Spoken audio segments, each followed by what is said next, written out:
Cricket ಅಂದ್ರೆ ಭಾರತ ಅಂದ್ರೆ cricket. ಹೀಗೆ ಅಭಿಮಾನಿಗಳು ಭಾರತದಲ್ಲಿನ ಕ್ರಿಕೆಟ್ ಪ್ರೇಮದ ಬಗ್ಗೆ ಮಾತನಾಡುತ್ತಾರೆ. ಆದರೆ ಇತ್ತೀಚೆಗೆ ಹೊಸ ಮಾತು ಕೇಳಿ ಬಂದಿತ್ತು. ಸ್ಪಿನ್ ಅಂದ್ರೆ ಅಶ್ವಿನ್ ಅಂದ್ರೆ ಸ್ಪಿನ್ ಅಂತ ಕ್ರಿಕೆಟ್ ಲೋಕದ ಕೋಟಿ ಅಭಿಮಾನಿಗಳು ಮಾತನಾಡುತ್ತಿದ್ದರು. ಮತ್ತೊಂದು ಕಡೆ ಟೆಸ್ಟ್ ಕ್ರಿಕೆಟ್ ಇತಿಹಾಸದಲ್ಲೇ ಈ ಅದ್ಭುತ ಆಟಗಾರ ಮತ್ತು ಸ್ಪಿನ್ ಮೂಡಿಗಾರ ಅಶ್ವಿನ್ ಅತಿ ಹೆಚ್ಚು ವಿಕೆಟ್ ಗಳಿಸಿದ ವಿಶ್ವ ದಾಖಲೆ ಬರೆಯಲು ಸಜ್ಜಾಗಿದ್ದಾರೆ.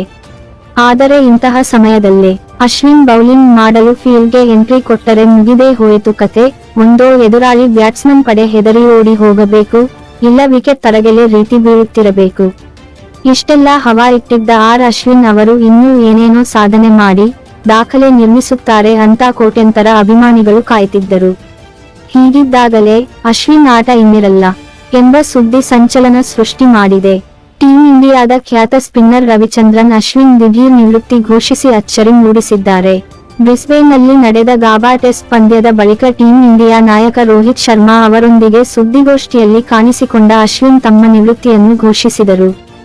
ಈ ವೇಳೆ ಮಾತನಾಡಿದ ಅಶ್ವಿನ್, ನನ್ನಲ್ಲಿ ಇನ್ನೂ ಸಹ ಸ್ವಲ್ಪ ಕ್ರಿಕೆಟ್ ಉಳಿದಿದೆ ಎಂದು ಭಾವಿಸುತ್ತೇನೆ. ಅದನ್ನು ನಾನು ಕ್ಲಬ್ ಕ್ರಿಕೆಟ್ನಲ್ಲಿ ಮುಂದುವರೆಸಲು ನಿರ್ಧರಿಸಿದ್ದೇನೆ. ಇದು ಟೀಂ ಇಂಡಿಯಾ ಜೊತೆಗಿನ ನನ್ನ ಕೊನೆಯ ದಿನ. ನನ್ನ ಸಹ ಆಟಗಾರರಿಗೆ ಹಾಗೂ ಬಿಸಿಸಿಐಗೆ ಧನ್ಯವಾದಗಳು. ಹಾಗೆಯೇ ರೋಹಿತ್ ಶರ್ಮಾ, ವಿರಾಟ್ ಕೊಹ್ಲಿ, ಅಜಿಂಕ್ಯ ರಹಾನೆ, ಚೇತೇಶ್ವರ ಪೂಜಾರ ಸೇರಿದಂತೆ ಎಲ್ಲರಿಗೂ ಧನ್ಯವಾದಗಳು. ಇವರೆಲ್ಲರ ಸಹಕಾರದಿಂದ ನಾನು ವಿಕೆಟ್ ಕಬಳಿಸಿದ್ದೇನೆ. ಇದರ ಜೊತೆಗೆ ಸದಾ ನಮ್ಮೊಂದಿಗೆ ಅತ್ಯುತ್ತಮ ಕ್ರಿಕೆಟ್ ಆಡಿದ ಆಸ್ಟ್ರೇಲಿಯಾ ತಂಡಕ್ಕೂ ನನ್ನ ಧನ್ಯವಾದಗಳು. ಹಾಗೆಯೇ ನನ್ನ ಈ ಜರ್ನಿಯಲ್ಲಿ ಜೊತೆಗೂಡಿದ ಪ್ರತಿಯೊಬ್ಬರೂ ಧನ್ಯವಾದ ಎನ್ನುವ ಮೂಲಕ ಅಶ್ವಿನ್ ಭಾವುಕತೆಯೊಂದಿಗೆ ವಿದಾಯ ಹೇಳಿದರು. ಟೀಂ ಇಂಡಿಯಾ ಪರ 106 ಟೆಸ್ಟ್ ಪಂದ್ಯಗಳನ್ನಾಡಿರುವ ಅಶ್ವಿನ್ ಒಟ್ಟು 200 ಇನ್ನಿಂಗ್ಸ್ಗಳಲ್ಲಿ ಬೌಲಿಂಗ್ ಮಾಡಿದ್ದಾರೆ. ಈ ವೇಳೆ 27,246 ಎಸೆತಗಳನ್ನು ಎಸೆದಿರುವ ಅವರು 537 ವಿಕೆಟ್ ಕಬಳಿಸಿದ್ದಾರೆ. ಈ ಮೂಲಕ ಅನಿಲ್ ಕುಂಬ್ಳೆ ಬಳಿಕ ಭಾರತದ ಪರ ಅತ್ಯಧಿಕ ವಿಕೆಟ್ ಕಬಳಿಸಿದ ಎರಡನೇ bowler ಎನಿಸಿಕೊಂಡಿದ್ದಾರೆ.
Hello everyone. I really didn't want to make this about myself. Honestly, I think it would have been better if Bumrah was here or Akashdeep was here. But Rohit is unfortunate to have me along his side. Since he said announced, I'm not going to take too much of your time. This will be my last day as an Indian cricketer in all formats at the international level.